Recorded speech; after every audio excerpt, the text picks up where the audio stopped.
kasong ito. Yung baga, uminit na sa tag-init, di ba? Sinabi ko sa inyo noon, iinit at sa tag-init. Ngayon, uulan ng kaso. Uulan ng kaso. Yung baha, tingnan natin. Kasi yung flood control, problema talaga yun.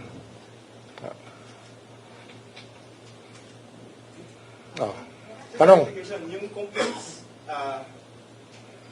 sa walo po ninyo, mga flood control related naman to against Congress. Karamihan, flood control, tsaka conflict of interest. Sako pareho yan. Kasi bawal nga maging contractor Bawal yan Kaya lang, hindi ito pinansin ng napakatagal na panahon. Ngunit alam naman natin, isa yan sa mga dahilan kung bakit nagkakagulo-gulo tayo sa larangan ito para nawala na yung dividing line between decent and indecent behavior. Tuloy ka lang. Sir, when you say ifo-file na, For preliminary investigation. Okay. Hinog na ang fact-finding at preliminary investigation na. Of course, may mga ibang kaso pa na yan, nahihinog-hinog na dyan din papunta sa PI din. mamaya namin puntahan yan, sir. Pero let's stay muna dun sa 8. Mga kong lang to, sir.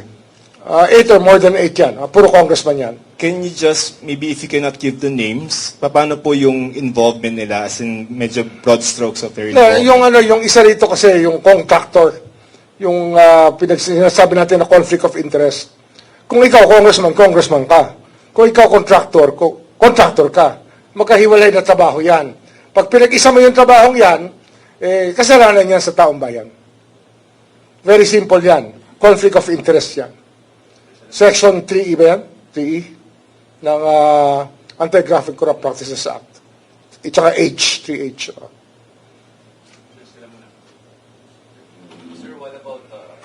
Sir, what about senators? Wala pa po. Meron din kami for PI at file na yun this week. Meron din kaming baka resolutions within the week na ipa-file rin sa Korte sa Sandigan Bayan for that. Ilang senador po ba yan, sir? Ang iniisip namin dito, 2 o 3. Yan ang tinitingnan namin kung mahihinog na. Pero yung isa hinog na para i-file sa Sandigan Bayan. At least one. Isa for PI. For PI. Okay, sir. Alam mo na. Malalaman nyo naman yan pagdating ng tamang oras. This week yan. Ang pinag-uusapan natin itong linggong to. Iba pa yung next week. Iba yung trabaho this week. Iba yung trabaho next week. One senator this week. Baka dalawa. Senators? Dalawa. Isang Sandigan, isang PI. Okay. Tama ba? Senator, okay. Baka dalawa pa. Dalawa lang. Isang Sandigan, isang PI. Isang preliminary investigation. Tapos, yung mga contractor, puro PI na yan, no? Puro PI. Pero may isa pang contractor, baka i-file na namin sa Sandigan ngayon. Yun din. Po sa isang senador, ito po ba yung related sa flood control? Baka hindi. Yan yung conflict of interest lang. Yung kaya more of plunder due to, ano yun yun? Sir, is it Senator Joel Villanueva for this week? For PI. For PI? Okay. Oh. And then any clue doon sa yung senator for this week? Any clue kung sino? It's Senator Marcoleta. Definitely, for resolution na. We're about to file it already. This week yung kay Marcoleta? Yeah. Okay.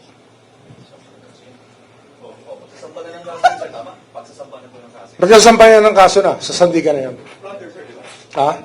Plunder. Kasama po dito yung mga correspondents niya, sila defensor, yung mga na-implicate po natin. Kasama sila. I don't know kung same forum yan, no? Same forum. Same jurisdiction. Sir, yung status kay Joel? Yun nga. For PI For na. reso. For PI na. For PI. PI na yan. Yeah, so, tuloy-tuloy, kahit na kasi we were abroad, tuloy-tuloy ang correspondence namin sa mga nangyayari dito. Kaya, yeah, we just came here to announce that work is ongoing and we will do it. Sir, yung kay Escudero, Malapit na. Malapit na. Isa yan sa inaayos namin, nakasabay na ibang kasong plunder na aming pa-file within the next few days, within the next few weeks. Maybe it will take 2 to 3 weeks more for us to file cases in the courts and for preliminary investigation. PI na, naka-PI na yun, di ba?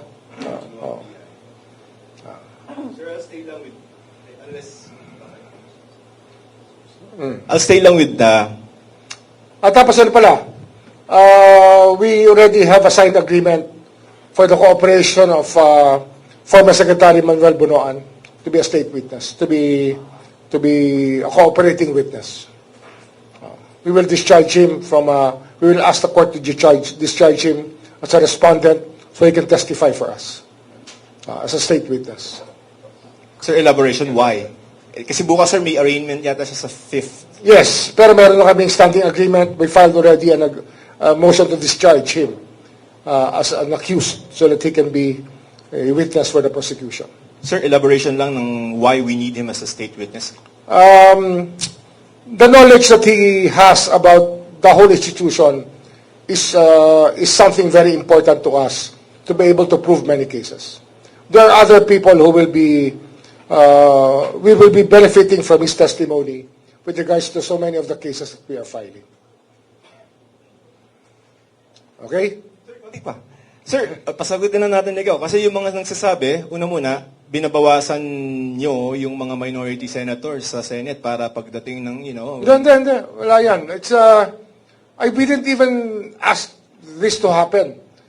All the evidence came from, where. Diba? Hindi naman namin hiningi ito mangyari eh.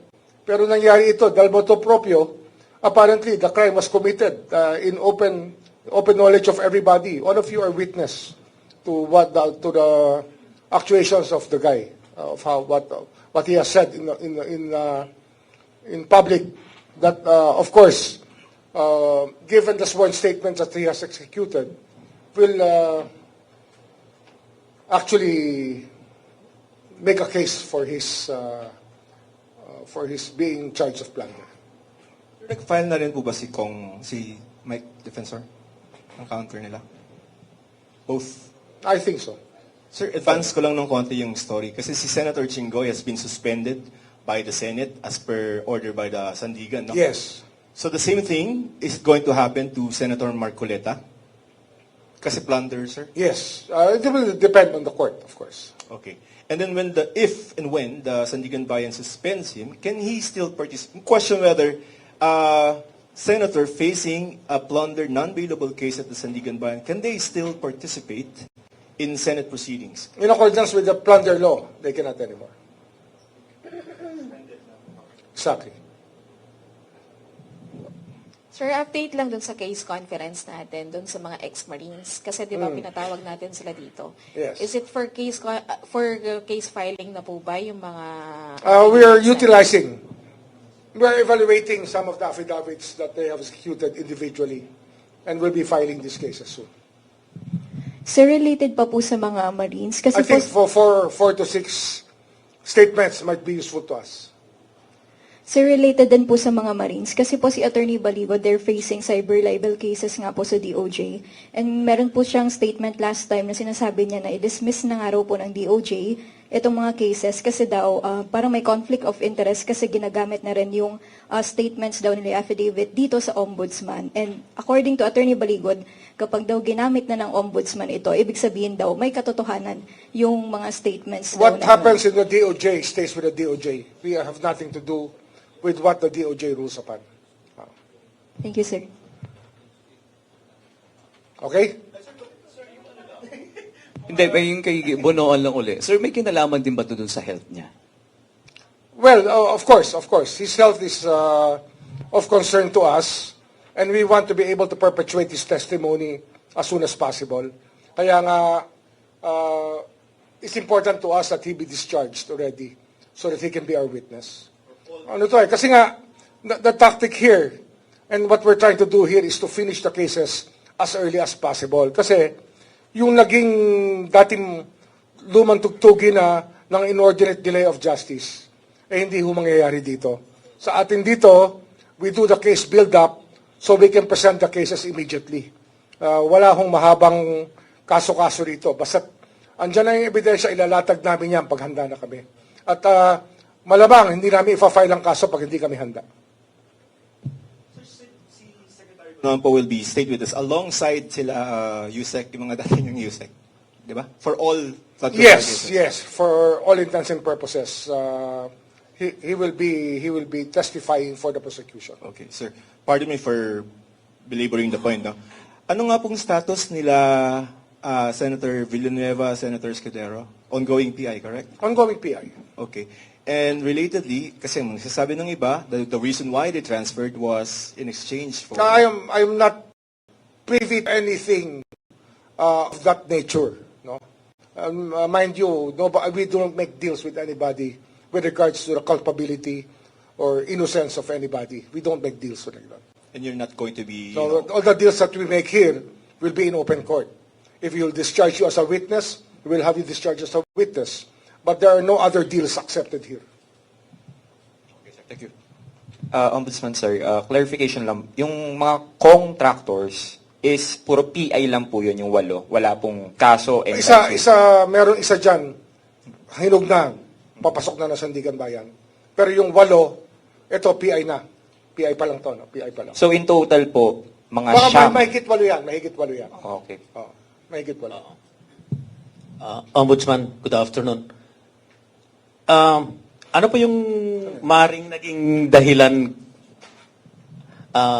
Ombudsman, kung bakit preliminary investigation pa rin yung ilalabas against Senator Joel Villanueva? For in fact, ang pagkakaintindi ko during the last time na magkaroon ng press conference with you, Ombudsman, ay parang ifa-file na yung kaso. Hindi namin tinanggap yung findings ng DOJ kasi nakulangan kami sa case build-up na ginawa ng DOJ, so we had to conduct our own. And we have to conduct our own. Ano yan eh? It's our choice whether or not to accept the work of the DOJ because we delegate work to them. And in case we have to improve on the cases to make sure that they're tight cases, watertight cases, then we conduct our own PI in this office. Kasi nga, what we delegated was not the result was not satisfactory to us, to our standards.